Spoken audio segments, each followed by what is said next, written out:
வணக்கம். முதலில் தலைப்புச் செய்திகள். ஈரானின் அதிநவீன பாதுகாப்பு அமைப்பால் சிதறிய அமெரிக்க ட்ரோன்கள். முன்னெப்போதையும் விட ஈரான் பலவீனமாகும், நெதன்யாகு பகிரங்க எச்சரிக்கை. ஹார்முஸை கடக்கும் கப்பல்கள் பணம் செலுத்த வேண்டும், வெளியான அதிரடி அறிவிப்பு. பெரும் பதற்றம், இஸ்ரேல் முழுவதும் வெடித்த போராட்டம், நெதன்யாகுவின் வீடு முற்றுகை. வெள்ளை மாளிகைக்கு கீழே மிக ரகசிய பதுங்கு குழி, அம்பலப்படுத்திய ட்ரம்ப். தொடர்வது விரிவான செய்திகள். ஹார்முஸ் நீரிணையின் மீதான தனது இறையாண்மையை உறுதிப்படுத்தும் வகையில் அங்கு பயணிக்கும் கப்பல்களுக்கு கடப்பு கட்டணம் விதிக்கும் சட்டத்துக்கு ஈரான் ஒப்புதல் அளித்துள்ளது. ஈரானிய நாடாளுமன்ற குழு இந்த திட்டத்துக்கு அனுமதி வழங்கியுள்ளது. இதன்படி ஹார்முஸ் நீரிணை வழியாக செல்லும் கப்பல்கள் ஈரானிய நாணயமான ரியால் மூலம் கட்டணம் செலுத்த வேண்டும். இது ஈரானின் பொருளாதாரத்தை வலுப்படுத்தும் ஒரு தந்திரோபாய நகர்வாக இது பார்க்கப்படுகிறது. அதே நேரம் அமெரிக்கா மற்றும் இஸ்ரேல் இந்த நாடுகளுடன் தொடர்புடைய எந்தவொரு கப்பலும் இந்த வழித்தடத்தை பயன்படுத்த தடை விதிக்கப்பட்டுள்ளது. மேலும் உலகின் கச்சா எண்ணெய் போக்குவரத்தில் 20% இந்த நீரிணை வழியாகவே நடைபெறுகிறது. ஈரானின் இந்த கட்டண விதிப்பு மற்றும் தடை உத்தரவு உலகளாவிய எண்ணெய் விலையில் கடும் உயர்வை ஏற்படுத்தக்கூடும். ஏற்கனவே 57,000 துருப்புக்களை குவித்துள்ள அமெரிக்கா ஈரானின் இந்த ஒரு தலைப்பட்சமான சட்டத்தை சர்வதேச கடல்சார் சட்டங்களுக்கு எதிரானது என கூறி முடிக்க முயலலாம். இதனால் தரைப்போர் அல்லது நேரடி மோதல் வெடிக்கும் அபாயம் அதிகரித்துள்ளது. தொடர் வான்வழி தாக்குதல்களால் பாதிக்கப்பட்டுள்ள ஈரான் இந்த சட்டத்தின் மூலம் சர்வதேச சமூகத்துக்கு ஒரு செய்தியை சொல்ல விரும்புகிறது. இந்த வழித்தடத்தின் அதிகாரம் எங்களிடமே உள்ளது.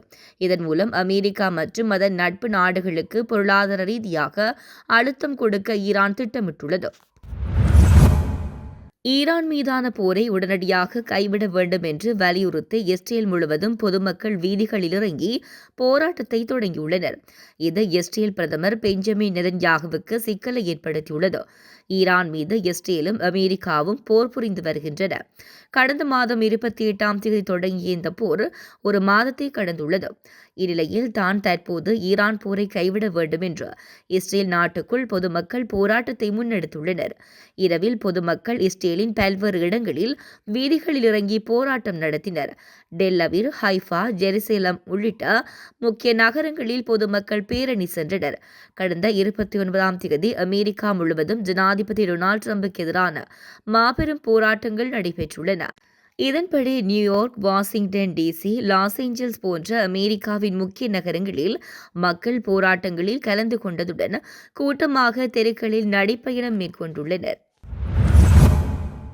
ஈரானின் வான்பரப்புக்குள் அத்துமீறி நுழைந்த அமெரிக்காவின் 2 MQ-9 டீப்பர் ரக ட்ரோன்கள் ஒரு புதிய மேம்பட்ட பாதுகாப்பு அமைப்பால் சுட்டு வீழ்த்தப்பட்டதாக தெரிவிக்கப்பட்டுள்ளது.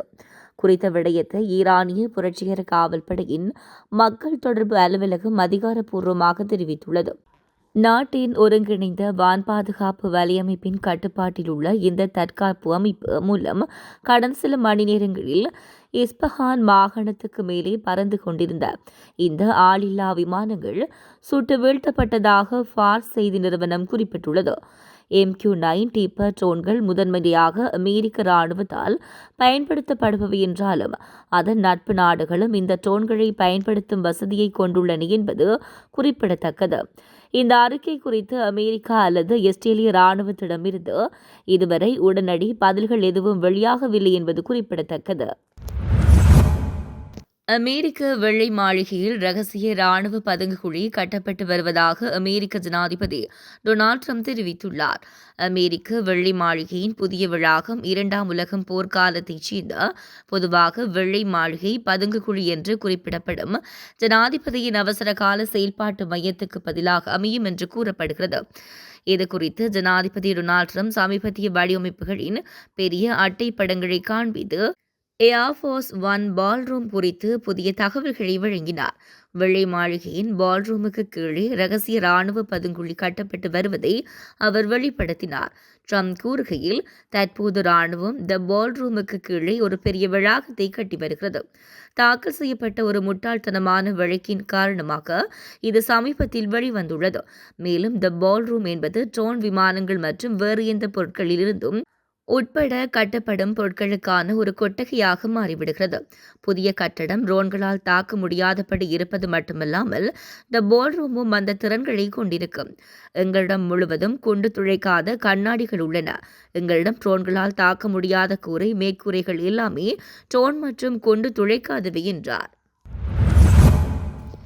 ஈரான் மீதான போரை முடிவுக்கு கொண்டு வருவதற்கு எந்தவொரு கால அட்டவணையும் விதிக்க தான் விரும்பவில்லை என இஸ்ரேலிய பிரதமர் பெஞ்சமின் நெதன்யாகு தெரிவித்துள்ளார். சர்வதேச செய்தி நிறுவனம் ஒன்றுடன் உரையாடும் போதே அவர் இதனை தெரிவித்துள்ளார். அவர் மேலும் தெரிவிக்கையில், ஈரான் மீதான போர் ஏற்கனவே அதன் நோக்கங்களில் பாதியை எட்டிவிட்டது என குறிப்பிட்டுள்ளார். ஈரானின் ஆட்சி முறை இறுதியில் உள்நாட்டிலிருந்தே வீழ்ச்சியடையும் என்று நெதன்யாகு நம்பிக்கை வெளியிட்டுள்ளார். இந்த மோதல் முடிவுக்கு வரும்போது தெஹ்ரான் முன்னெப்போதையும் விட மிகவும் பலவீனமான நிலையில் இருக்கும் என்றும் அவர் தெரிவித்துள்ளமை குறிப்பிடத்தக்கது. ஈரான் மீது தரைவழியாக தாக்குதல் நடத்த அமெரிக்க ராணுவம் தயாராகி வருகிறது. அமெரிக்கா, இஸ்ரேல் கூட்டுப்படைகள் மற்றும் ஈரான் ராணுவத்துக்கிடையே கடந்த February 28 முதல் போர் நடைபெற்று வருகிறது. இந்த போரில் ஈரானின் ராணுவ தளங்கள், அணுசக்தி தளங்கள், எண்ணெய் வயல்கள் என 10,000க்கும் மேற்பட்ட இடங்கள் மீது அமெரிக்கா, இஸ்ரேல் கூட்டுப்படைகள் வான்வழி தாக்குதல்களை நடத்தியுள்ளன. போரை முடிவுக்கு கொண்டுவர 15 அம்ச திட்டத்தை அமெரிக்க ஜனாதிபதி ட்ரம்ப் அண்மையில் முன்மொழிந்தார். இதை ஈரான் ராணுவம் ஏற்கவில்லை. இதனைத் தொடர்ந்து இருதரப்புக்கும் இடையே போர் தீவிரமடைந்திருக்கிறது. மத்திய கிழக்கு நாடுகளில் உள்ள அமெரிக்க ராணுவ முகாம்களில் சுமார் 45,000 வீரர்கள் உள்ளனர்.